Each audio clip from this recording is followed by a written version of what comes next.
सिवान हो चली छपरा सिवान से हमनी के कोनो मतलब बना राखी से ऐसे कि ये आज घर आज रात भर खाती हमरो बा हम रहुए लोग के बानी यदि ना रहती तो यूट्यूब के नंबर लेके डॉक्टर साहब फोन कर देने।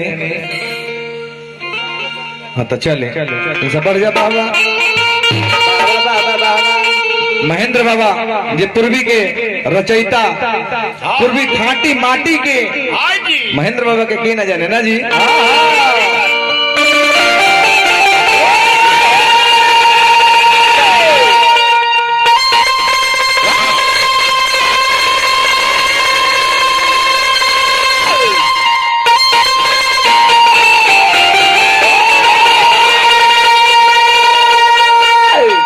पूर्वी के भाव लगता बाबा एक ही को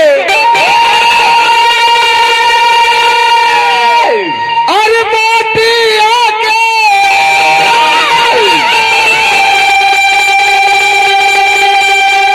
एक ही को मोतिया के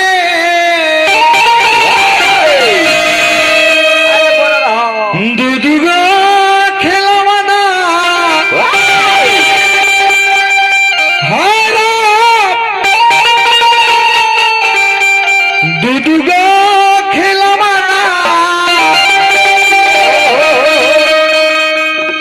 माटी के दूगो खिलौना कौन कौन खिलौना हो? अरे कौन कौन खिलौना हो? भगवान के लगे ऊपर पिता परमेश्वर के लगे एक गो माटी बा उससे दूगो खिलौना बनावे ले। एगो के नर कहल जाला एगो के नारी कहल जाला। एक ही गो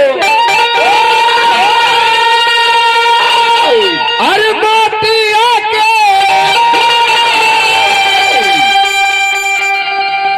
एक ही गो मोतिया के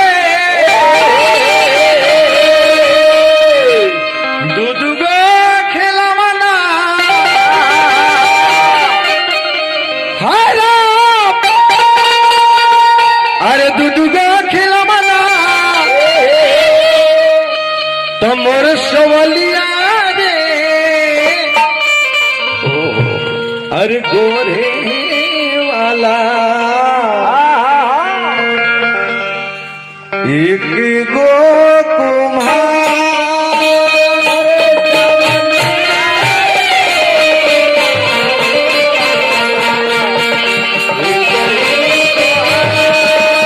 मोर सवलिया रे गोरे वाला एक गो कुम्हार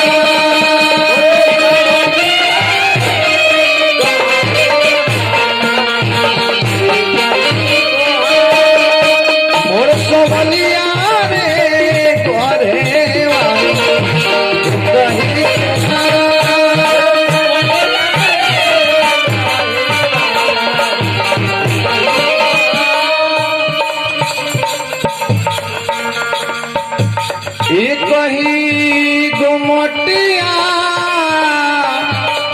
एक ही गजरिया से दूध गो पुरस्कार हाय रे हाय। एक ही गोमटिया एक ही गोमटिया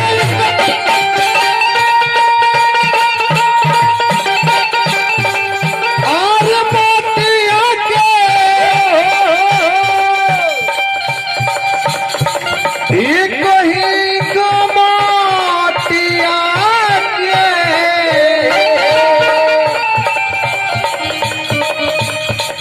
दूध गो खिलौना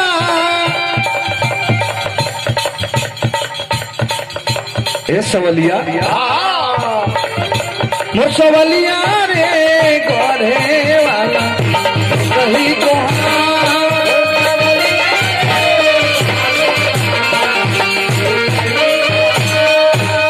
मोर सवलिया रे गोरे वाला एक ही कुम्हार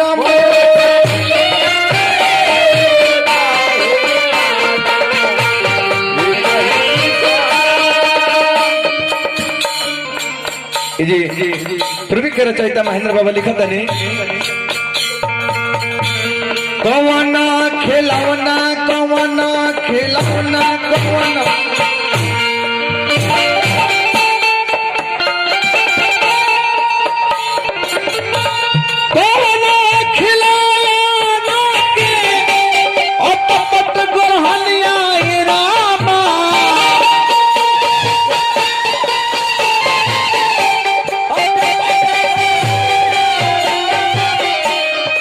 कौन खिलौना के अटपट गोरहनिया